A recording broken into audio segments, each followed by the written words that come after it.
is good, peeps? Happy Sunday. Happy Sunday. Let me get this thumbnail right out of the way. Gotta have something new, you know? Gotta have something new.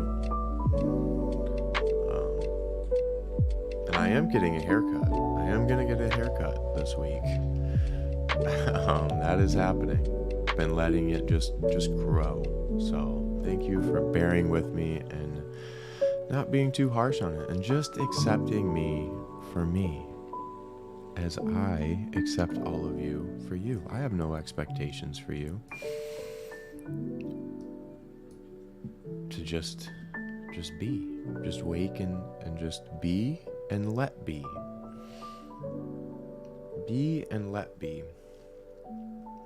So 1 second here. While I set this up. Focus this.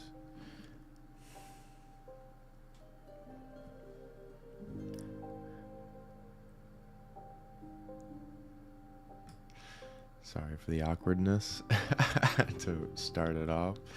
But you gotta do what you gotta do. You know? You gotta do what you gotta do.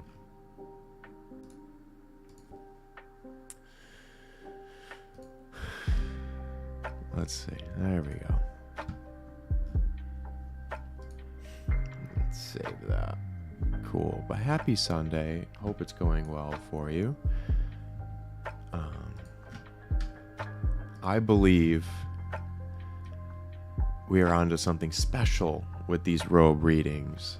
I have felt really good after this first week of doing them. After every stream, I have felt very motivated and feeling like that I'm onto something, that we're onto something here with these streams, making reading cool in 2023, raising emotional intelligence at a time that we really and just desperately need it. So many cries for help each and every day in a variety of ways. It's not just we're hurting in one way, it's multiple ways. And trying to reach out and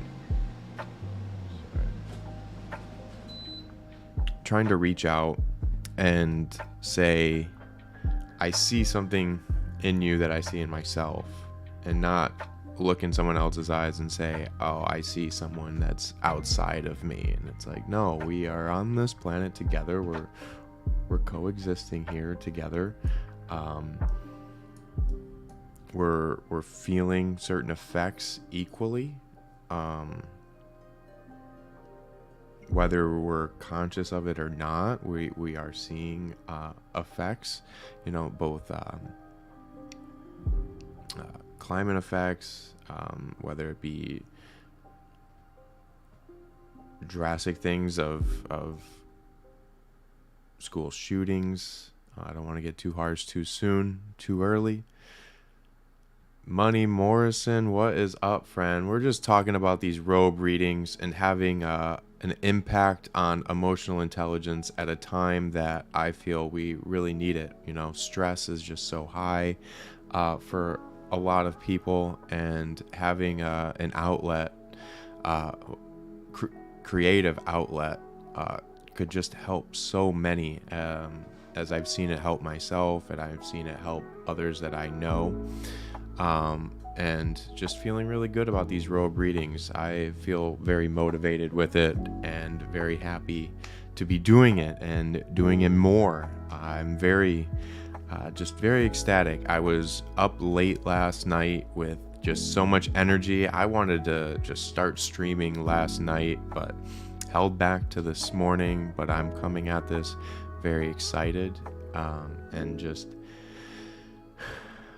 very hopeful, and this energy that I feel from this, and it's very genuine, and it's over, you know, it's taken over 3 years, you know, of streaming and learning, and this, it's always been a a learning process, creating art and figuring out how I want to spend limited time here. And we all have limited time, and asking some vulnerable questions. So I kind of want to get a little bit vulnerable here too, and be just transparent in this, because I feel in being transparent and being vulnerable, others can learn from that, because it's honest, and it's honest questions that I have in myself, and stresses that I've had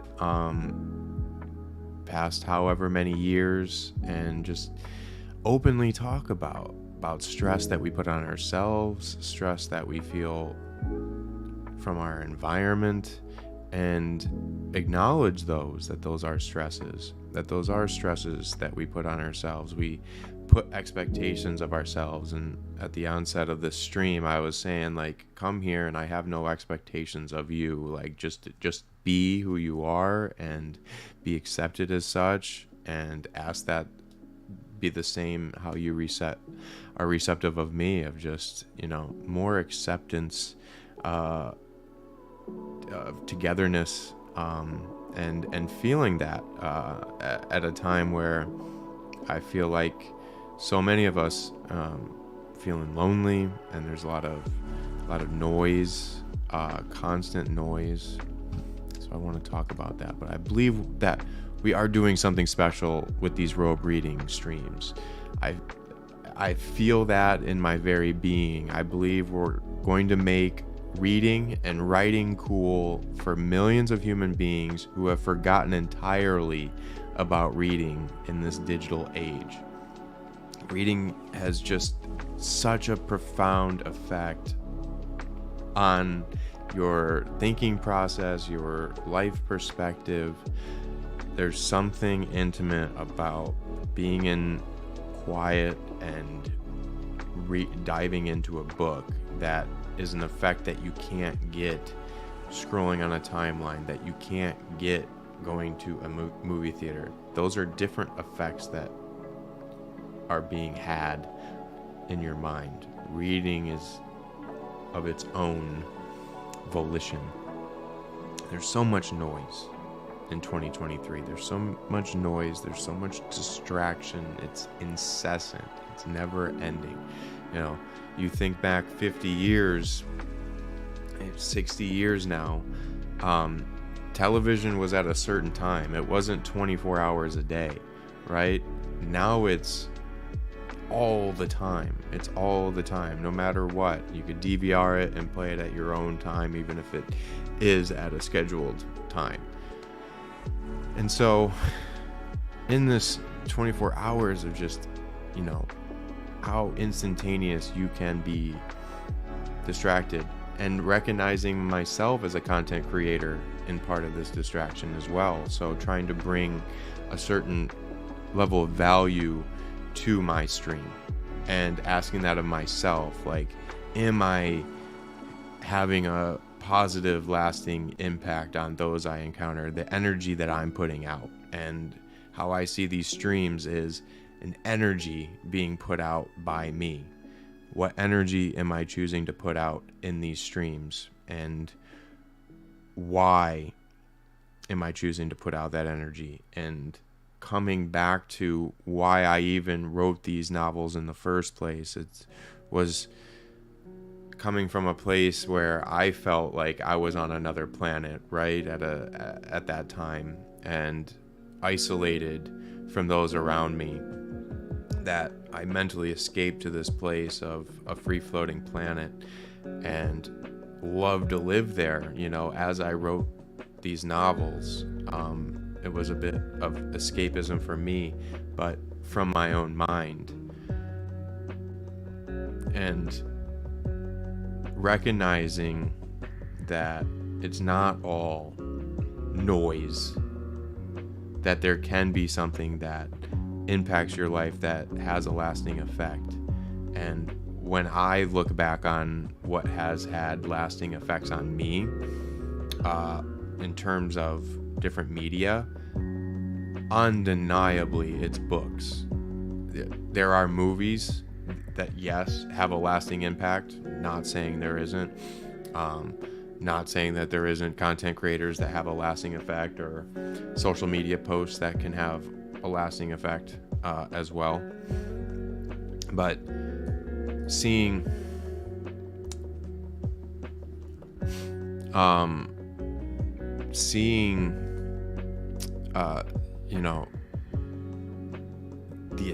the deficit in attention,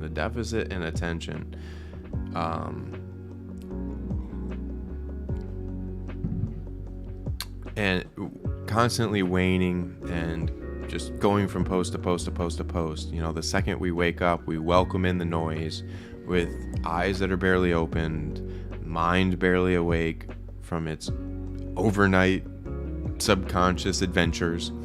It is now being thrown into this algorithmic abyss that's infinite. It's never ending. You can be constantly scrolling, and it's become normalized now. And you go on the train and you look around. It used to be people reading newspapers. That was the distraction and the media at the time. Now it's people on phones, and you still see a newspaper now and then. But it's a lot of people on phones, and they don't look like they're like serene and happy. They have like this stressed look, and I get like you're just trying to pass the time.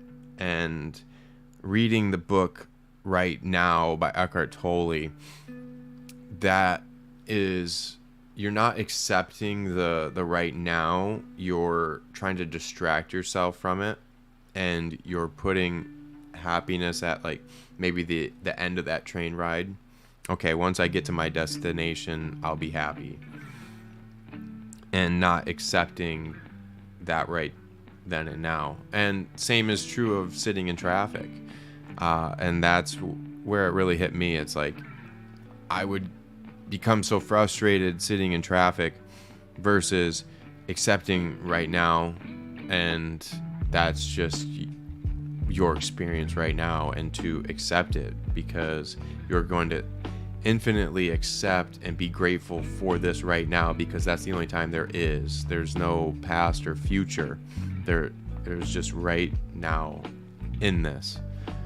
And all right, don't come in here shilling it. Nope, I'll squash that real quick. Yeah, don't come in chilling wearables. That's not, yeah. I get the hustle, but yeah, not in here. Come in for a genuine reason. I appreciate you hanging out, but not to shill. Do not ever shill me anything.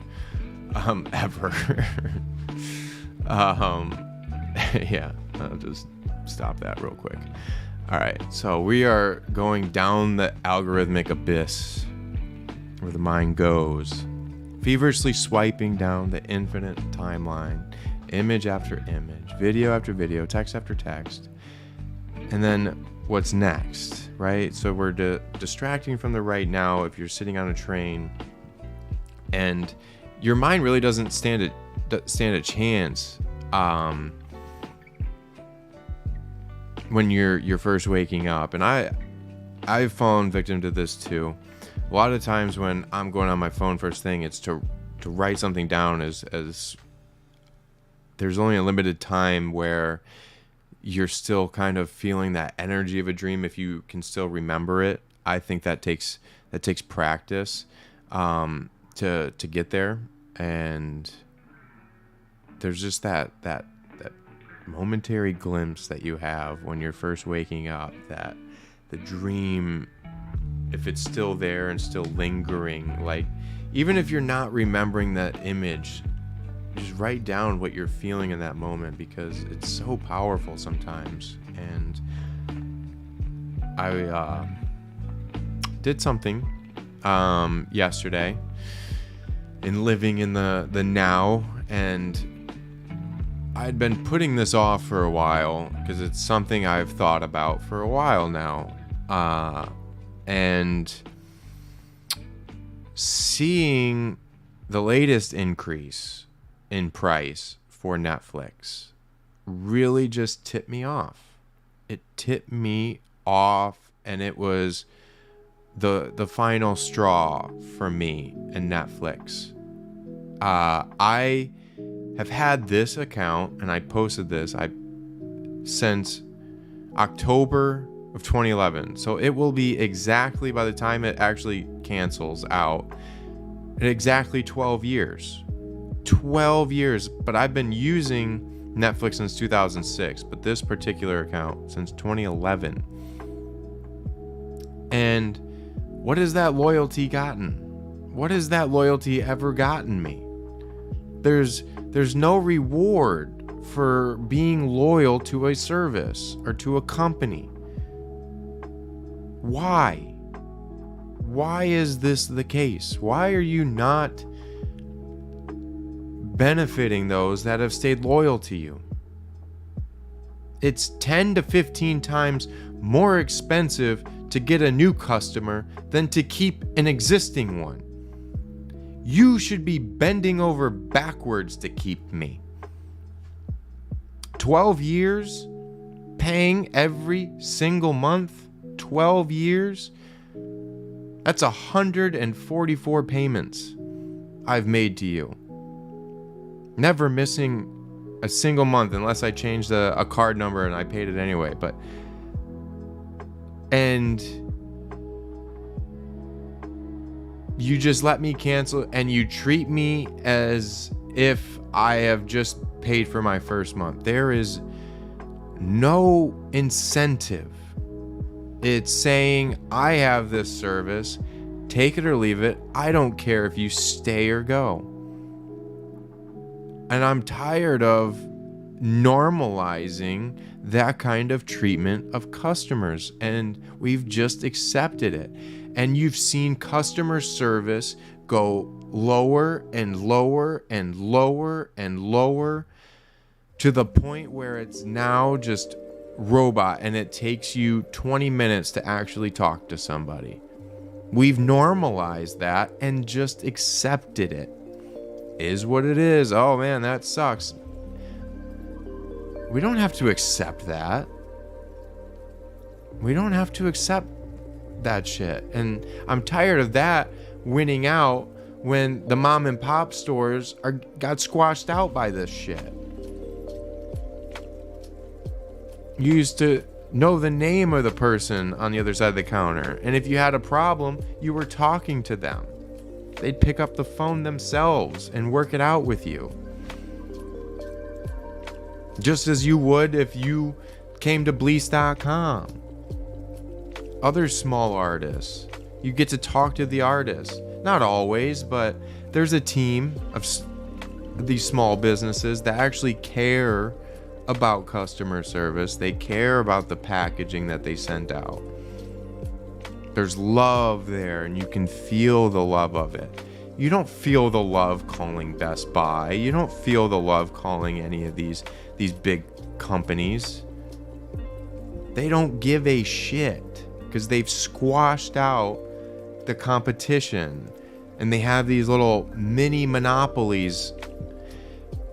If I have a problem with my internet right now, there's not a single thing I can fucking do about it. I have to take whatever service I am given, and that's it. And that's it. They have a monopoly over this neighborhood, and the customer service you get as a result of that is absolute shit.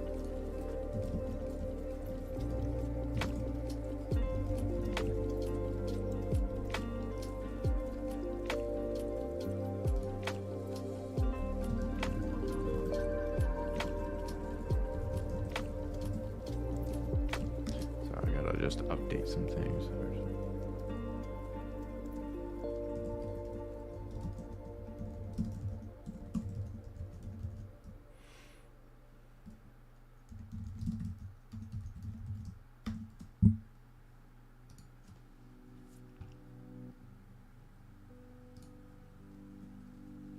It's absolute shit. And as a collective, we've just accepted it. We've just accepted it and said, this is okay. You can do this. We aren't going to say anything. Anything? Anything.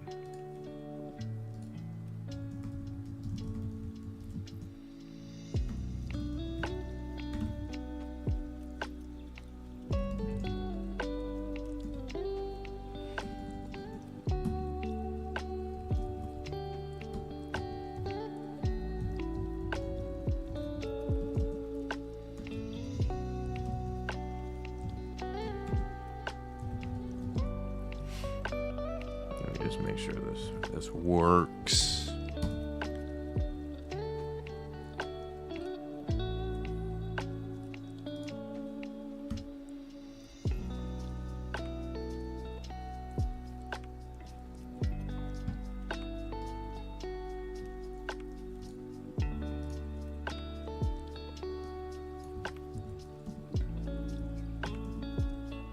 Let's try this.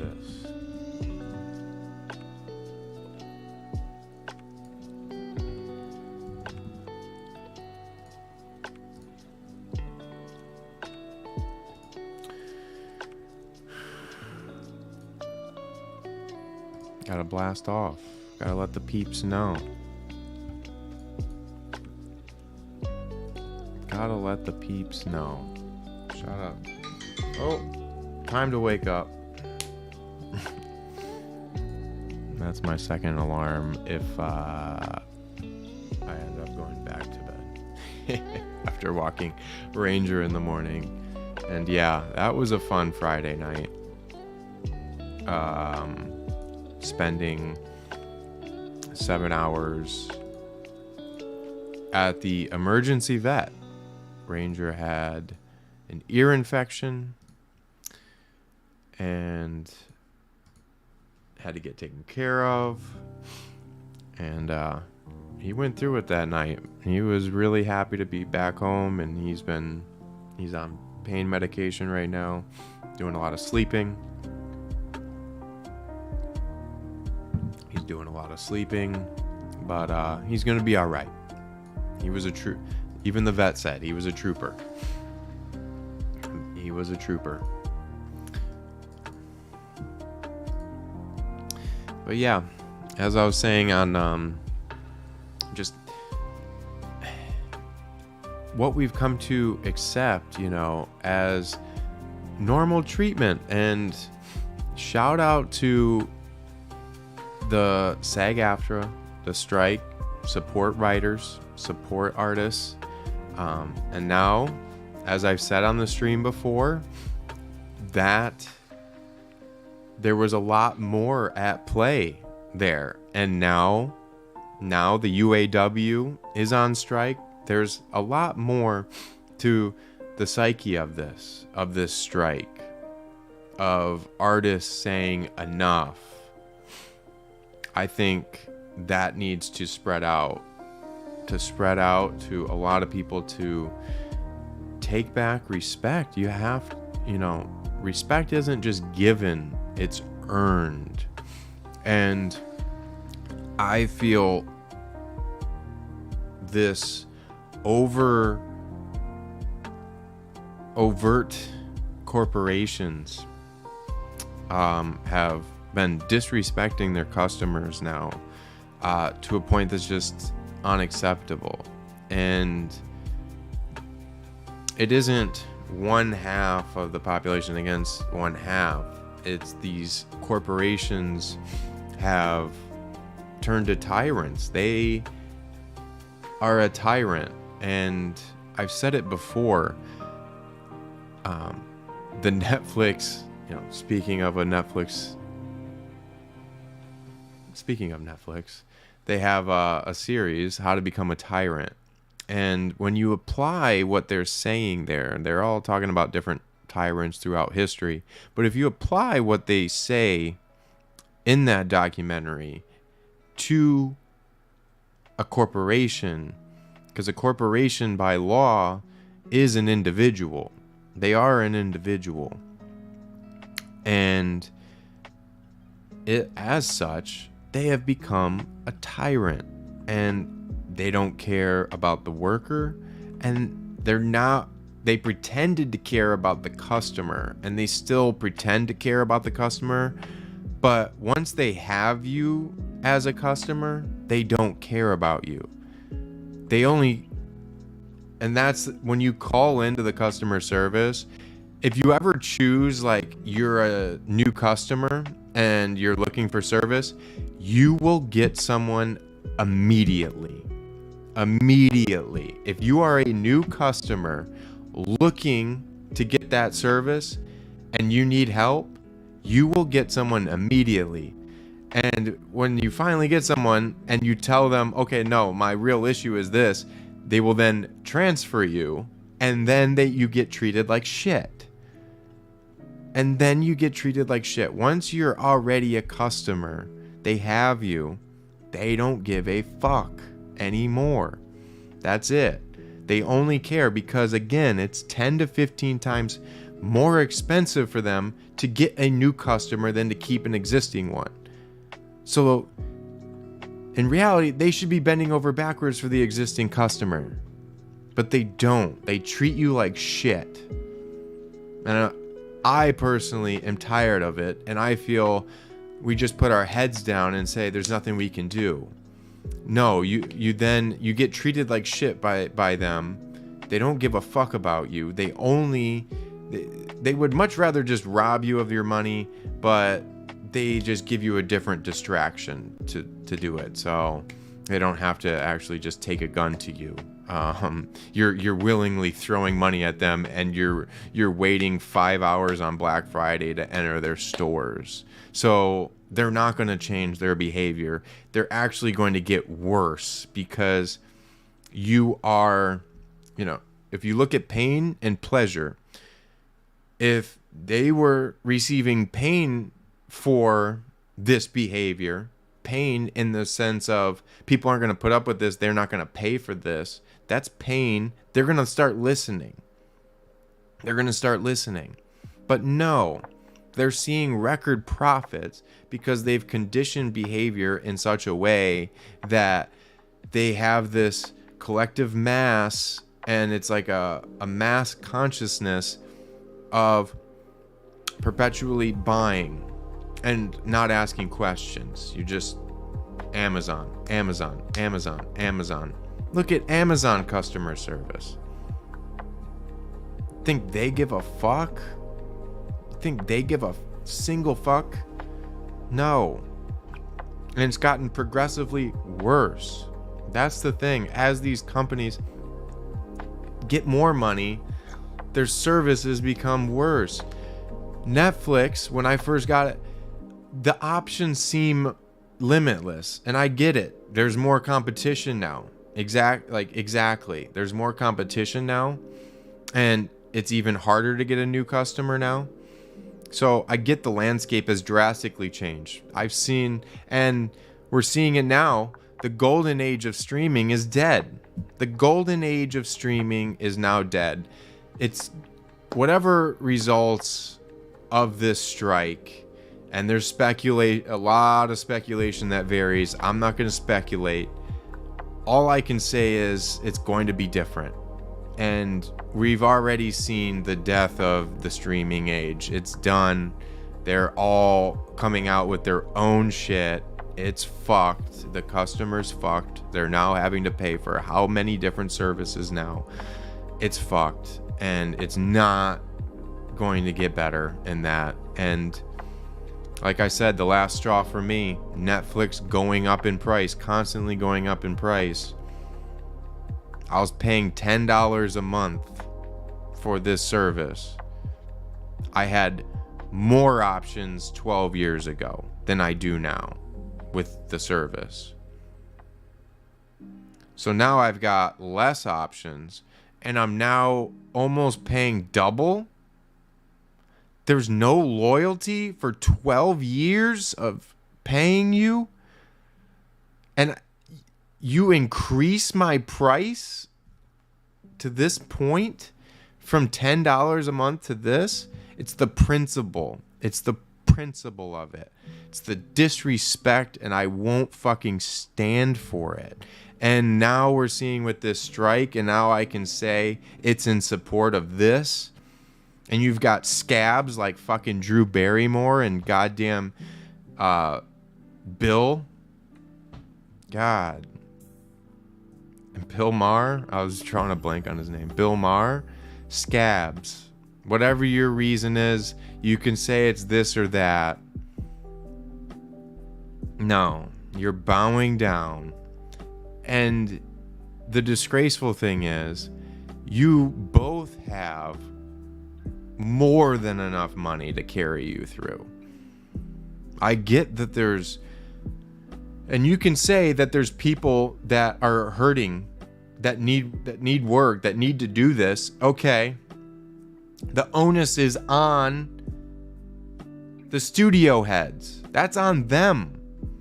They're the ones. That's at their feet. That's not at yours. They're casting blame and trying to make the host feel guilty, that they need to be the ones to step up. They're casting blame. They're shifting it. They're casting guilt and shifting it to the host. It's not at the host's feet. That's not on them to pick that up.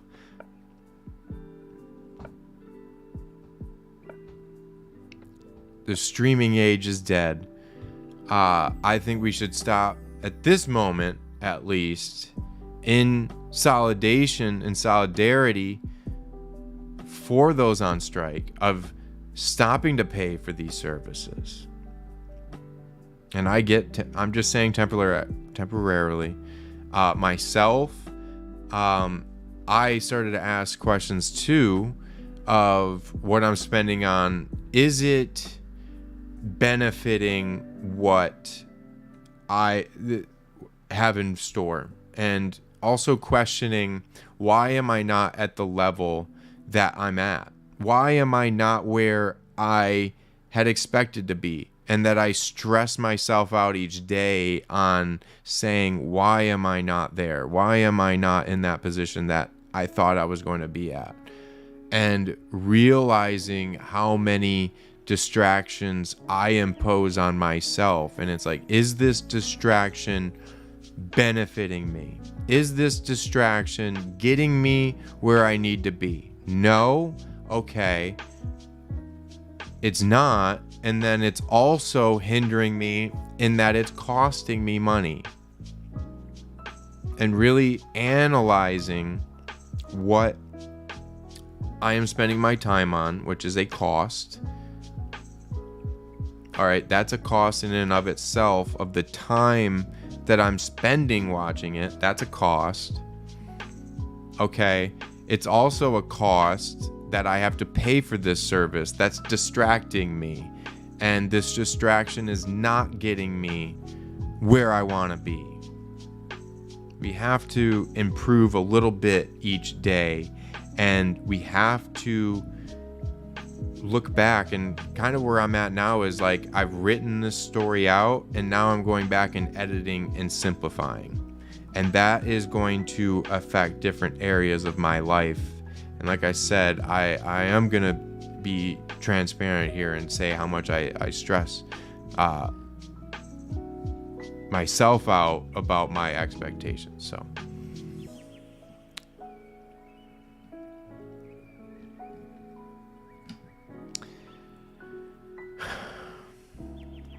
yeah, content creation is a science all on its own. So you're trying to learn content creation as well as learn who you are as an artist, what you want to be spending your limited time doing.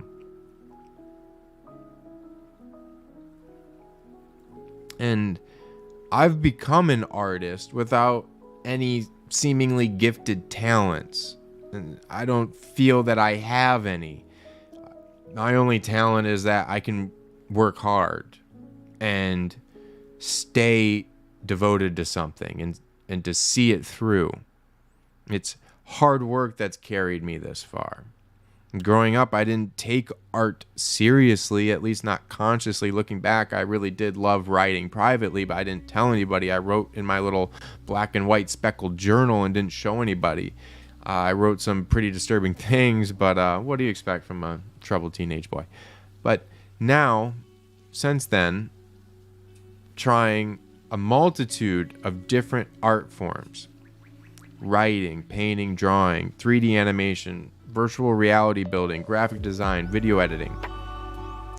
And now I'm simplifying and saying there's only 24 hours in a day. Okay? Minutes, seconds. How can I be diligent? How can I convey the message I want to convey? How can I express this energy? How can I best transform this energy that I have? And that's really what I'm doing here when I'm creating, and when anybody is creating, they're transforming energy.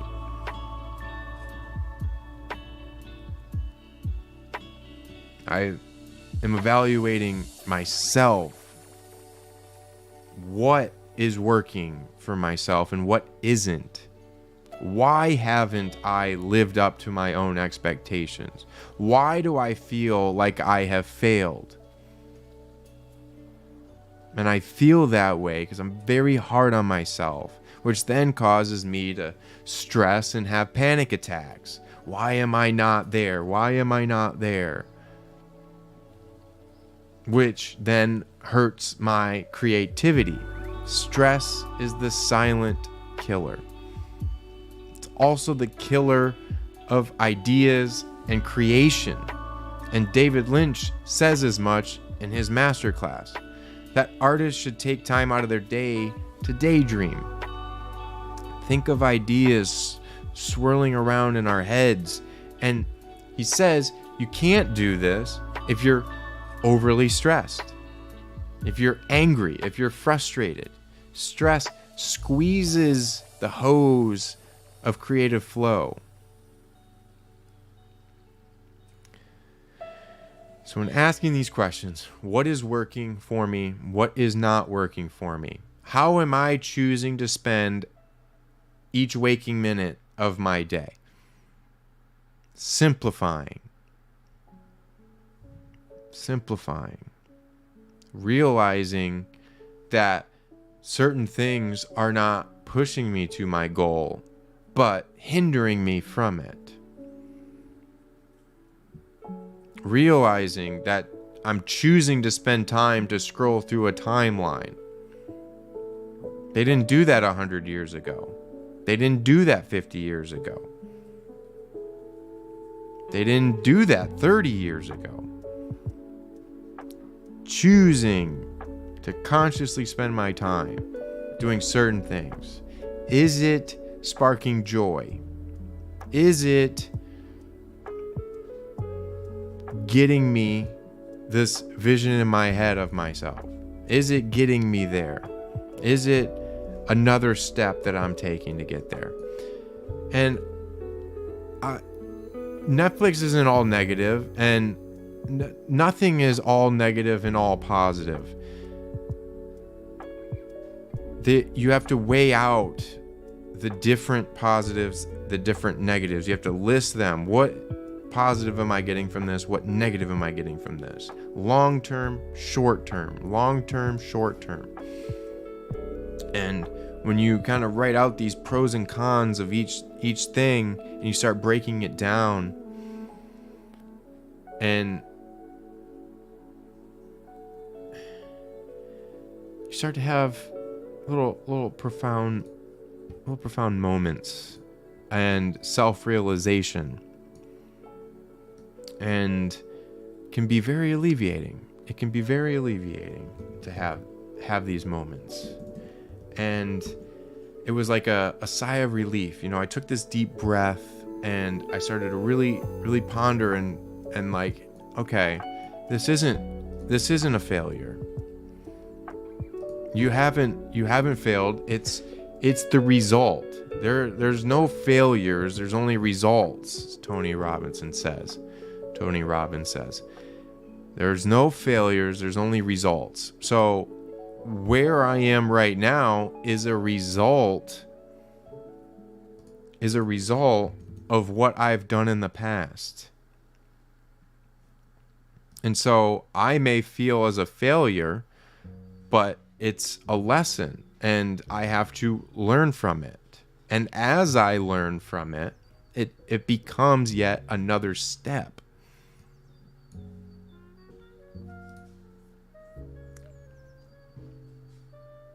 It becomes another step. And if I want to do things that I've never done, I have to start doing things I've never done. And I have to start making changes of what I am choosing to do and choosing to simplify, and making that conscious choice to simplify really just was like a weight off my shoulders.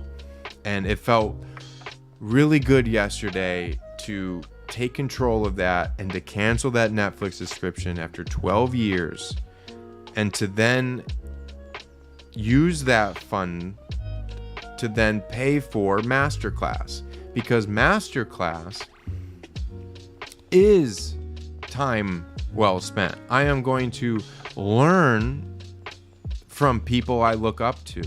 I'm going to hear them talk about their craft. I'm going to take notes, get these PDFs that they provide. I'm going to learn from this, because this time that I spend watching this is going to allow me to get this vision in my head, to make this dream a reality. It is. And it comes back to these Robe readings of how good I feel, and that I really believe we're onto something of raising emotional intelligence here, and to make reading cool, reading and writing cool again. I say again, but just cool. In 2023, it hasn't been done. To make reading cool, because the approach in a lot is like forced reading in school, and it's reading of things you may not want to read, that don't really appeal to you, and so you associate reading with something that you don't want to be reading. It doesn't bring you joy, doesn't spark joy.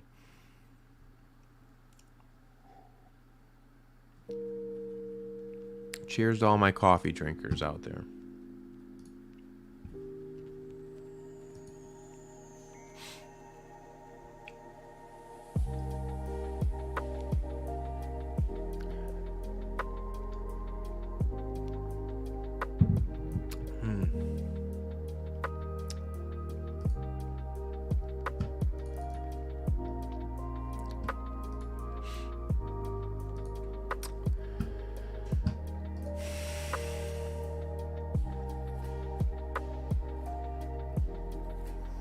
Took a deep breath and began pondering about how to solve this problem, how to overcome this obstacle, change my perspective of this current obstacle, and accepting where I'm at, and accepting this is exactly where I need to be, where I should be. Realizing that we're here and it's quiet. It's quiet here. And I know I'm being loud now, but it's because I'm so passionate about this. And I'm trying to put out this energy here. And it feels really, really just satisfying to the soul.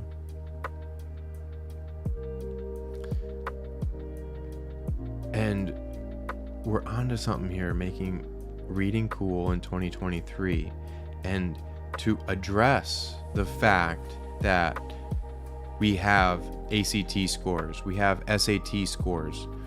What's our emotional intelligence score? How much time did we spend meditating in school? How much time did we spend respecting ourselves? No, it's spent stressing over the next test, over the next test, over the next test, over the next test. Gotta get an A, gotta get an A. Next test, next test. Stressing these kids out. Stress is so high. It's so high. Start asking questions of like, why hundreds of millions of dollars, billions of dollars being spent on prescription drugs that address emotional issues.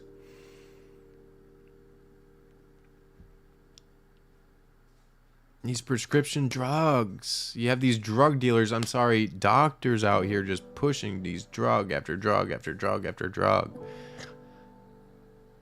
Why aren't they pushing writing? Why aren't they pushing creating art? Why aren't they pushing meditation, self-reflection, raising emotional intelligence? Not going on the timeline screaming. And here we've got the pillow scream animation.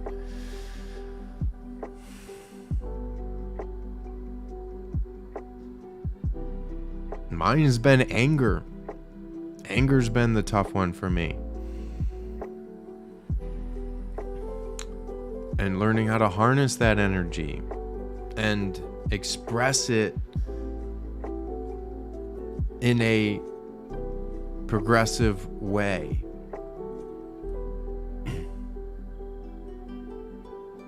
The most valuable currency there is your effect on others, and you have to remind yourself of that. And you're not going to be perfect. You're not going to be perfect in every moment. Life is going to test you in a multitude of ways. And just when you think you've got it figured out, if you think you've got a hold on yourself, a different test that you've never seen before will come through. And you've got to rely on things that you've learned. And I was not emotionally prepared after high school. I wasn't prepared in a lot of ways, but I wasn't emotionally prepared. They didn't emotionally prepare me for stressful situations. I was very unprepared early on and not able to handle that anger at all and not have pain and pleasure. And we're all pleasure seekers and pain avoiders. So it's binary, but there's a lot of gray area in that. Don't want to overgeneralize. But dealing with a painful situation, which can be anger, could be a flat tire on the highway, could be me losing gas and seeing someone drive by and not even stop and help me, and then me ripping the car door off, not able to handle the stressful situation. And that was me in high school doing that.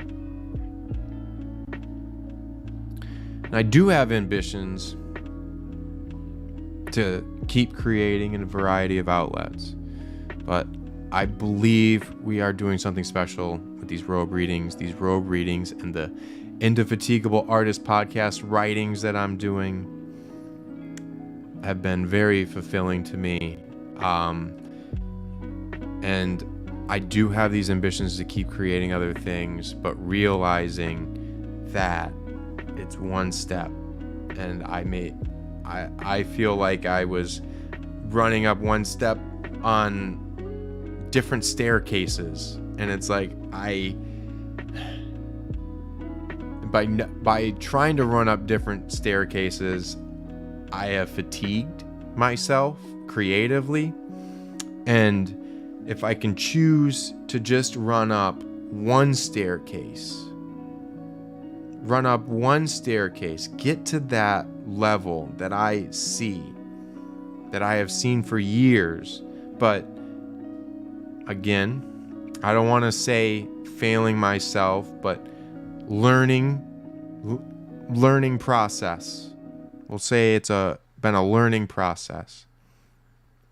Now evaluating it, putting the pieces together of this puzzle. And David Lynch was talking about that, like ideas, it's like fishing. But the first idea may just be a scale of that fish. You don't see the whole thing yet. It comes to you in pieces. It could be building a chair, and it comes one leg at a time, one piece at a time. And it takes years to put that chair together. The pieces come to you at different times. Putting a puzzle together, that first piece doesn't really make sense. It's colorful, looks cool, but it doesn't really make sense. You keep it and you put it over here, and you start putting the pieces together of this puzzle, and the picture starts coming into focus here. That's what it's felt like. This picture coming into focus for me. After all this time and realizing I did go in these different directions, and that wasn't me having, I guess, full control over my thoughts, over my mind, that I was just letting it go in all these directions. And to come back to what I've learned in my meditations, in reading the Dhammapada, of controlling the thoughts as an archer aims his arrow. The wise aim their restless thoughts. The mind is constantly going in all these directions. It's learning from that, from those experiences. There was a great quote that I read yesterday, and I just want to share it here. I wrote it in my notes.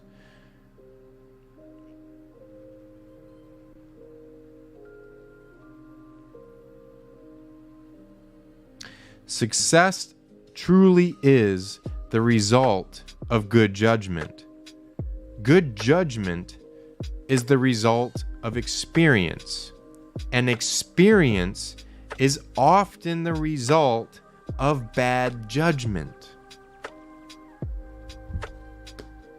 We're all making mistakes. That's part of it. It's part of the fun, making mistakes. Make as many mistakes early and make them often.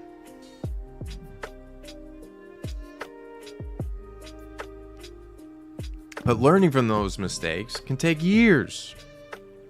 And then it dawns on you. Boom. I named the last episode of the Indefatigable Artist Podcast Spontaneous Self-Discovery. Can be catching that next puzzle piece, and now that part of the puzzle makes sense. Now, actually, in thinking this way, go to Target, I'm getting a damn puzzle. I'm getting a puzzle. I haven't put a puzzle together in a long time, and I feel I want to do that now. I want to put a puzzle together. And because that's how it's felt. It's felt like putting this puzzle piece together. I have it up now on the wall. I can see it, and it's making sense. It's like, duh, why weren't you doing this the whole time? And it's tough. You can be hard on yourself in that way, but we're here now. We're choosing to make changes, and I can have this belief about what I'm doing here. The conviction is doing it, is acting on it. Living in dreams. What is in between? It's action. It's acting on it. It's acting on those dreams. And I feel like in so many ways that I am always trying to act on it and try to get there. And it has. It has. It has led to this moment. I had to take those steps to get to this one. I may have been running up these different staircases, running through this maze, not knowing where I'm going, not knowing where the next corner leads to. Could be a dead end, could be a trap, could step on a bear trap, snap my damn leg, and I'm hobbling now. Gotta heal up.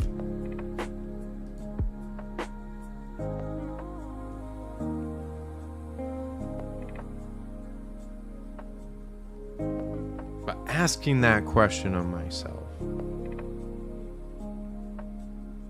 I'm not where I want to be. Why?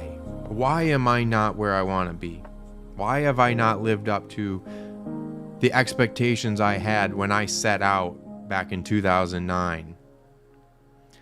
And I want to talk about 2009 for a second, because I thought that I had this book still in Michigan, but we did bring it back. And I talked earlier about the impact that different media have had and how it's been books that have had the most profound effect on me. Over movies, over music, it's books that have hit me the hardest. And one book in particular that I can pinpoint to that I read, and in that week reading this book time and time again, deciding then that I was going to drastically change my life, which I did. It brought me back to school. I went back to Florida and made that decision to change my mindset, to change my view of life. And you can see the painting behind me of Jim Morrison, but it was reading this book right here, Break On Through the Life and Death of Jim Morrison. It's a pretty thick book, but the effect that reading this, and I just want to shout out Aunt Amy, because I only knew of the Doors because of her. Same with Bob Marley. I only knew of Bob Marley way back when. I'm talking, elementary school. Of coming across that and knowing about that. And when I lived in Atlanta, kind of revisiting that kind of music, and she was talking about the Doors, and she knows a lot about music. And I went to the library, which was right across the street, Barnes and Noble, and I came across this book, recognizing Jim Morrison, knowing he was in the 27 Club. And that's really, like, I knew the Doors, knew the 27 Club part. That was about it. So I picked this book out to read, not knowing how much of an effect it would have. And from the very first pages, just swept away and just devoured this book. And he made it cool for myself to say, hey, it is cool that you're a poet. It is okay to accept that. Because at the time I had come back to writing. I was really, 2009, it was probably the lowest point in my life. I would say that was 2009 was definitely the lowest year that I had. And realizing that I had a decision that I was going to make. Keep on living this way, or make a decision to change. And I made a decision to change, and have never gone back to that person. There would be instances maybe, but that was a very profound moment. And that's where I just want to read what really took me away here. Chapter 1, The Morrison Mystique. So that will be today's reading.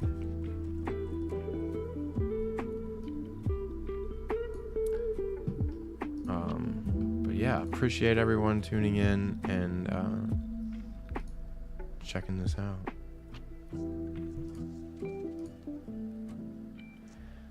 As always, everyone who takes time out of their day to check this out. And again, we're endless distractions, but I want to bring value, and I feel I am bringing value with these Robe readings. Let me know if you think otherwise. Let me know of readings that, you recommend. Definitely open to that. We've had recommendations from Finland, which was really awesome. So, have added that to the list. I do have a queue. I am gonna get a library card and start renting out books and reading them. Be doing a lot more reading. Spent yesterday reading a great deal, but putting together a new schedule for myself. I've really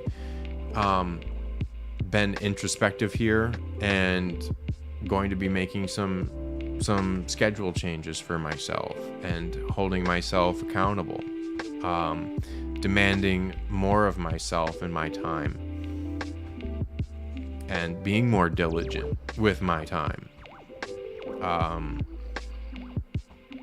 I've been on that, but it's been, again, varied in different directions of trying to do too many things. Simplifying. Keep it simple, stupid. Keep it simple, stupid.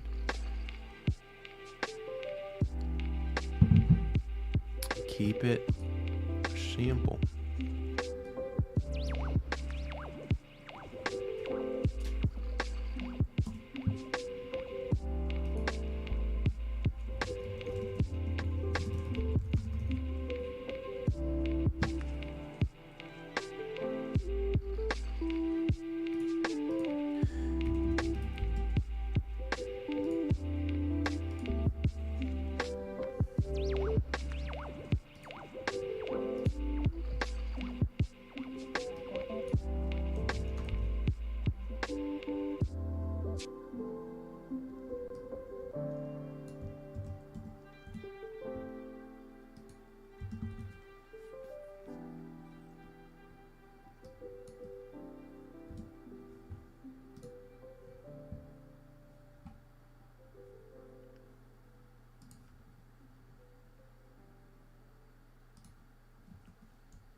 We're getting close to fall. We're getting some fall weather here.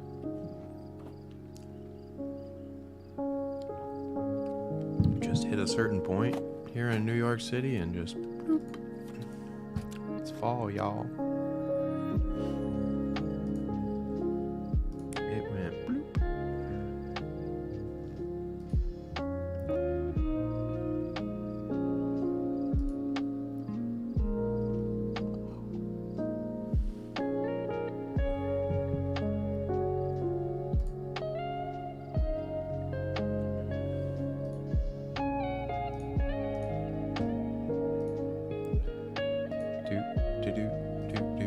Gonna have another meditation animation coming out 11 a.m. on the Bleace YouTube channel. Right here, let's get into this. The Morrison Mystique, Chapter 1. The shard of glass was jagged. It jutted toward the sky as if trying to pierce it, to cut away the boundary between heaven and earth, or maybe slice off a piece of hell. So thought the lanky figure who stared into the broken mirror. He was handsome, the distorted reflection on the shattered glass could not hide his good looks. His hair was long and curled over the collar of his white t-shirt. His skin was pale, and his face looked even younger than his 22 years. There was a softness to him, a gentleness, an almost seductive quality. His face was more than handsome, it was pretty. And the way he cocked his head slightly, exposing his alabaster white neck, displayed a vulnerability that most men would be afraid to reveal. But he was not feminine. In his eyes, something definitely masculine burned. More than masculine even, something dangerous. Jim Morrison peered closely at his image in the mirror. He looked so different than he had a year and a half ago when he'd arrived in Los Angeles. The chubbiness was completely gone. The past few weeks of near starvation had taken away the last of it. His eyes were more penetrating, his cheeks hollow and slightly sunken, like a fashion model's. The easygoing strut that had looked clumsy when he was a pudgy kid at FSU had taken on a sleekness at UCLA. He looked graceful now. Morrison ran his fingers over the sharp edge of the glass. He hadn't eaten a decent meal in over a week. For a while, it had bothered him, but the past day had been the easiest of all. Since the can of beans he had eaten at noon yesterday, nothing but water had entered his system. Well, of course, there was the acid. For an instant, he wondered if there was any nutritional value to acid. Since nutrients gave one energy and helped the body function correctly, and acid enabled him to feel he could do the same things by using mind over matter, perhaps it qualified. His mind easily made the jump in logic, and he knew that if he wanted to, he could explore this concept in all its ramifications for hours.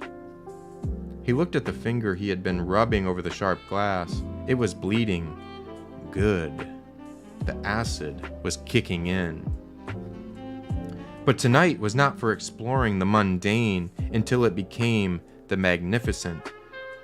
Nor was this the night to dissect details, like the time he had observed how the melting drops of wax from his candle solidified themselves to the coffee can next to his sleeping bag.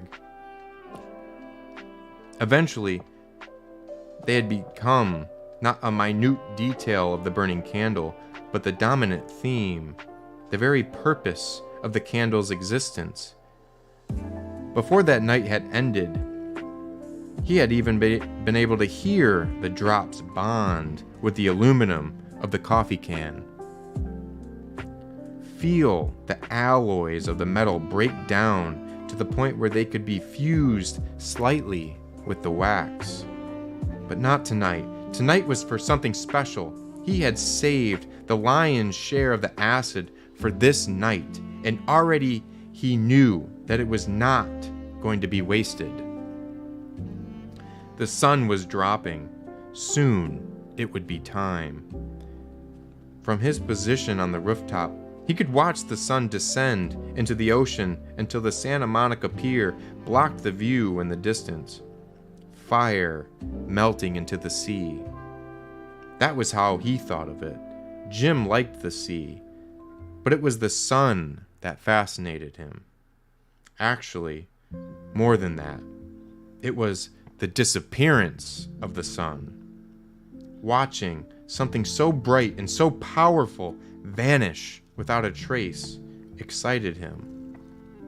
It was the onset of the night, the rising of the moon and appearance of the stars that spoke to his inner being. Let's swim to the moon. Let's climb through the tide, penetrate the evening that the city sleeps to hide. Of all the lines of poetry he'd written in the weeks since coming to the rooftop, this was his favorite. Outwardly, it appeared that he was failing miserably at life. Here he was, living on the roof of an abandoned office building in Venice, California. Having graduated from UCLA a month ago, he had thought so little of his degree that he hadn't even bothered to pick it up. Film school seemed 1,000 miles away. Here was where the real issues of his life would be determined. He knew that now. The roof was barren, except for his little corner near the chimney, a sleeping bag, an orange crate housing a few books covered with a towel to keep out the moisture, the coffee can and the candle. But those things weren't what mattered. Next to them, lying open on the cement floor, was something more valuable than anything in the finest house in Beverly Hills. A tattered, black, scholastic notebook filled with his poetry. And although he'd been writing poetry all his life, he felt that these words were different, that there was something more powerful about these poems. Not only more powerful, but more rhythmic. They had a natural beat to them. He stared out at the descending sun, and his gaze dropped to the collage of TV antennas on the houses below, gazing on a city under television skies. The words poured into his mind. It had been like this the past few days. That's how he knew he was getting closer. It had something to do with the isolation. He knew that for sure. He was in a different world up on the roof, just him and his mind. Sometimes late at night, when he heard sounds in the abandoned building below, he liked to imagine they were spirits, restless souls who had crossed over to the other side too early, without saying what they had to say. And lately, he'd been hearing sounds on the roof itself, late at night when it was pitch black, darker than dark. He was above the streetlights and the reflections of the city below. It was really midnight here, the bright midnight. For a brief instant, a slight stab of hunger hit his stomach, but he concentrated and drove it out. He knew that the lack of food was having an effect on him. He'd read about Indian braves using food and sleep deprivation to put themselves in a trance state, and he knew it was an important key for many shamans. And although he'd intentionally kept himself awake all through the night before, Jim Morrison was not the least bit tired this night. He was too excited to be tired. This was the night he'd been waiting for. He might not learn the answers to why he was so different from everyone else, but he would surely learn to stop asking the questions. A chill rose up as soon as the darkness came, but it soon passed, and with it went the last semblances of what most people would call reality. The normal physical sensations of life, heat, cold, hunger, thirst, pain, pleasure, vanished into the night, replaced by sensations purely mental. In his mind, he could hear a rhythmic drumming now, a steady throbbing, hypnotic in its rhythm, compelling in its restlessness. Jim honed on it, like following a beacon guiding him to the netherworld of the shaman. He tried to open himself to it. He wanted to absorb it, to inhale it if possible. He would not draw back to this time. This time, he was ready. He would not draw back this time. This time, he was ready. Soon there came a soft haze near the edge of the roof, an eerie sort of glow.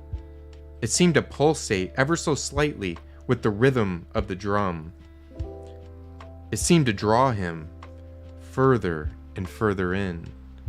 Jim Morrison stared hard at the glow, not to determine if it were real, but to see inside it because he was convinced that there was the truth he had been seeking lived. He felt a slight quiver, a small hesitation, which reminded him for the last time that once he crossed into this world, he might never be able to return. But there was no real doubt for Jim. He had long ago determined that this was where he was meant to be. He did not want the inner peace that so many of his generation were seeking. He wanted something more, and this was the only way he knew how to get it. He focused on the glow, throwing himself into it, not caring what the consequences were, only caring that he did it completely. And then he began to hear the music. It was during that week in the summer of 1965, high on acid and claiming to hear an entire concert in his head, that Jim Morrison wrote most of the songs for the first 2 Doors albums. Songs that even today, 20 years after his death in Paris, are still a thriving part of our culture. The Doors' 6th studio albums sold over 3 million copies last year, and more than 2 decades after they were recorded. The truth is that the music's never over. He's hot, he's sexy, and he's dead, read the front cover headline of Rolling Stone a decade after Jim Morrison's death.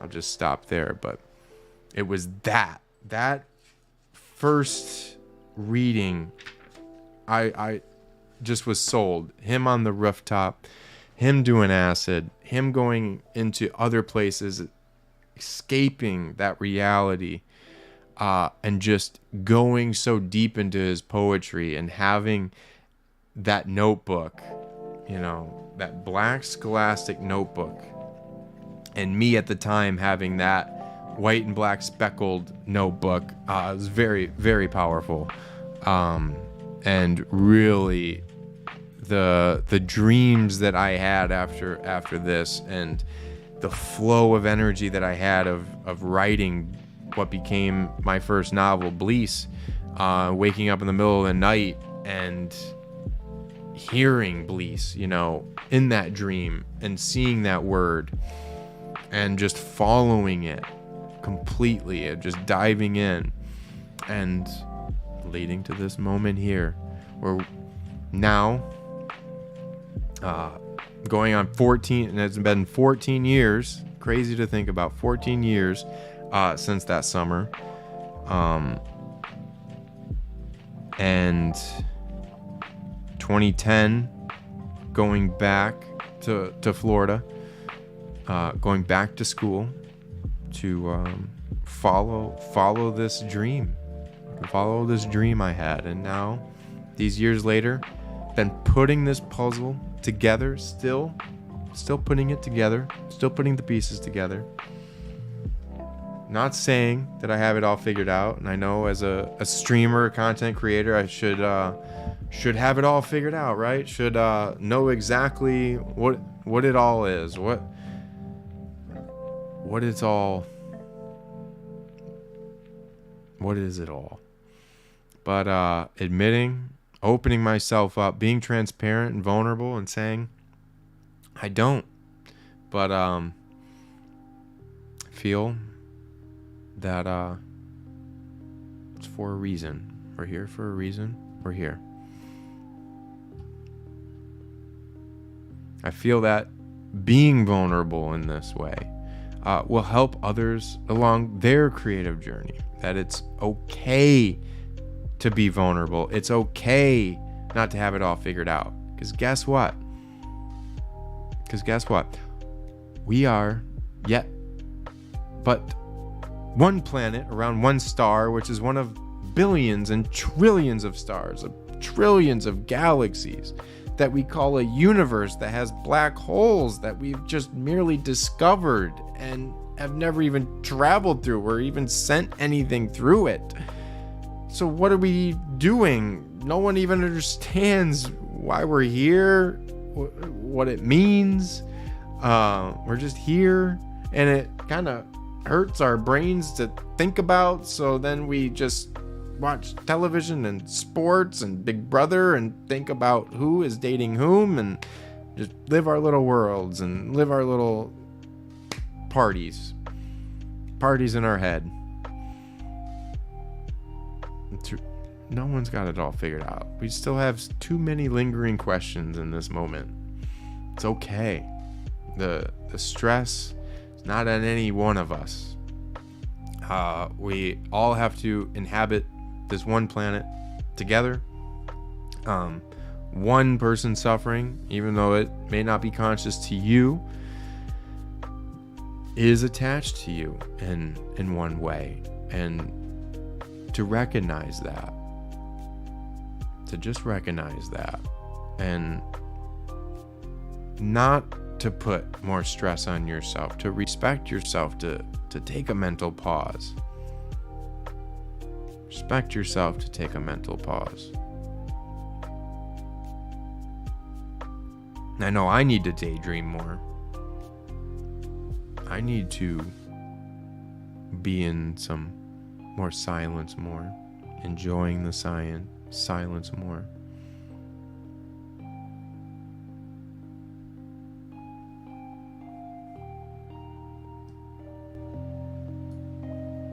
To just vibe out to lo-fi girl more.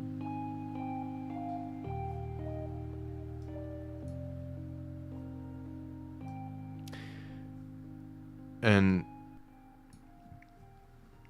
for the podcast, I am going to be switching from recording it on Fridays and putting it out on Fridays to Mondays, which is better anyway. It just wasn't compatible with my schedule. I'm going to, for the foreseeable future anyway,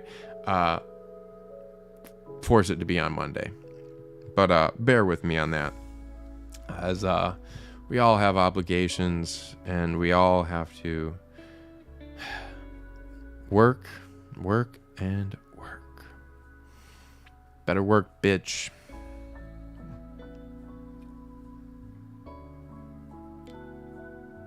And until Bleace and everything that I'm doing here is keeping the lights on. Right now, it's passion. It's been passion. One step at a time. We're simplifying. We're seeing. We're being focused. And going up one staircase versus going up several all at once. You can't do that. It's fatiguing. It's tiring. You're getting somewhere, but it's more just busy.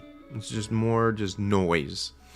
It's more just footsteps going upstairs than actually transporting you somewhere. Transferring this energy.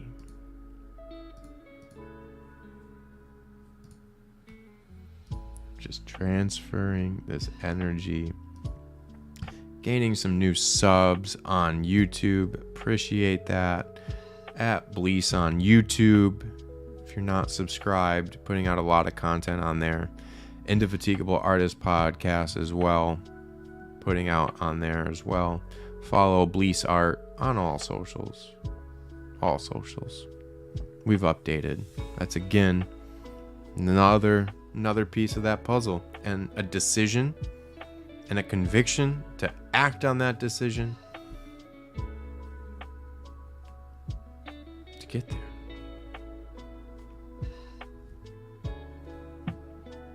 And reading another book that I've kept for a long time, and my professor said this book would be worth its weight in gold. Very true. I reference this while writing my books. I reference it all the time when writing. But Rules for Writers, 2009. I've had this since 2009. Just crazy. One of the first books I got when I returned to school. So, but I know writing rules change and stuff, but there's still just a lot of great stuff in here. And starting with the first thing, and I just wanted to share some things because, again, This is Robe reading. It's also some Robe writing. It's trying to get others to express themselves more, realize that writing has helped me alleviate anxiety, get over depression, to really express myself, how I'm feeling in the moment, to capture dreams, write down creative ideas that I have, to write it down. You will forget, you will forget, you will forget. And I understand that I think Tarantino has the view of not writing things down, that good ideas will stick with you. Generally that's true, but not for all of us. And there's just also just the act of writing. Just the act of writing just feels good.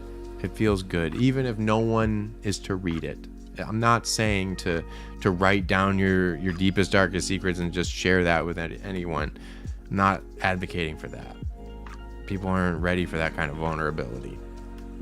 I share a lot, but there's a lot I don't, that I keep to myself because it's for me, and I'm not even ready to look back on that. A lot of times I'll write and not go back to that for years. For years. It's just the act of getting it out there, getting it down on paper. Feels so good. You'll start to see different obstacles from different perspectives. You know, nothing has meaning in and of itself. We give it meaning. We attach an emotion to it. This coffee mug doesn't have meaning in and of itself. I give it meaning because this is the first coffee mug I printed.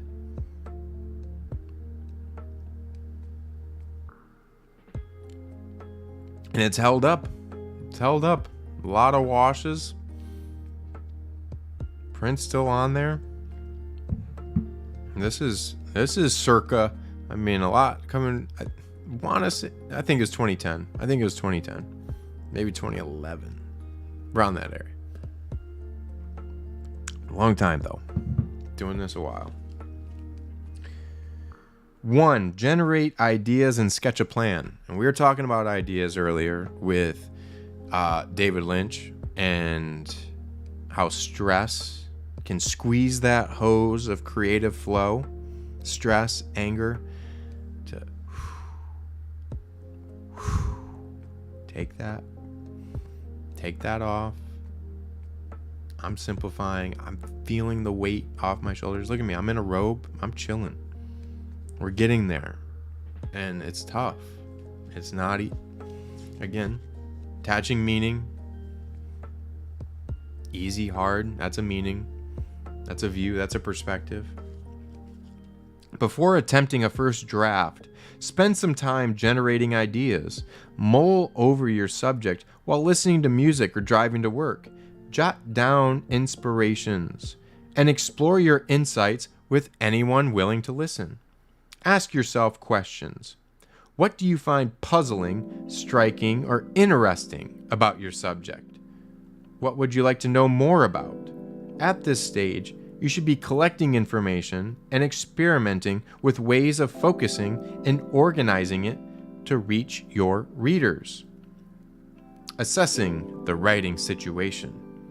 Begin by taking a look at the writing situation in which you find yourself. The key elements of the writing situation include your subject, the sources of information available to you, your purpose, your audience, and constraints such as length, document design, review sessions, and deadlines.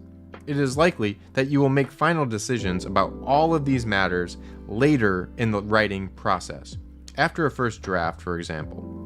Nevertheless, you can save yourself time by thinking about as many of them as possible in advance. Now that's for more advanced writing. What I'm talking about is more freeform, just stream of conscious writing, of just getting it out there. Whatever is on your mind at that time, just let it flow. Thoughts all come from somewhere. And writing them down, I feel, gives you more control over your thoughts, to realize that these words that are streaming in your head come from somewhere. And I have had harsh self-talk, and a lot of that harsh self-talk took the characterization that I made into Skriller in my book, and that he is an embodiment of harsh self-criticism, and realizing that those could be sourced somewhere in my environment, that I choose to let certain words continue to live on and have an emotional impact, that I'm choosing to think in those words at this point. I'm choosing to let that still have an emotional impact on myself. And I can also choose other words, go down other pathways, and let those other pathways die off. Let them grow over. I don't want to walk down those pathways anymore. I want to walk down new pathways. I want to go into the unknown and to go further down these paths. Again, one staircase, baby. We're going up one staircase at this point. We're not trying to go up multiple. We're focused. We're going up one staircase, head down, going up that one staircase. Very, very much looking forward to seeing new heights, new perspectives, new things, going to new places, meeting new people, new experiences. I want that for myself. I want that for anybody who can hear this.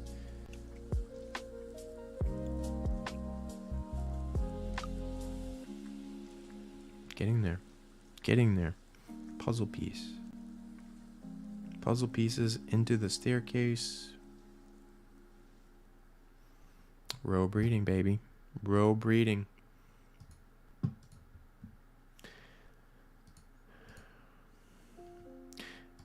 I will be back tomorrow morning as well for some Monday morning motivation. Getting this podcast out. More videos. But other obligations today. Got to do some editing, some video editing, and keep it going. But appreciate you tuning in on this Sunday morning, or whatever time it may be. Time is right now, and you're choosing it to spend it here. But appreciate you, and we'll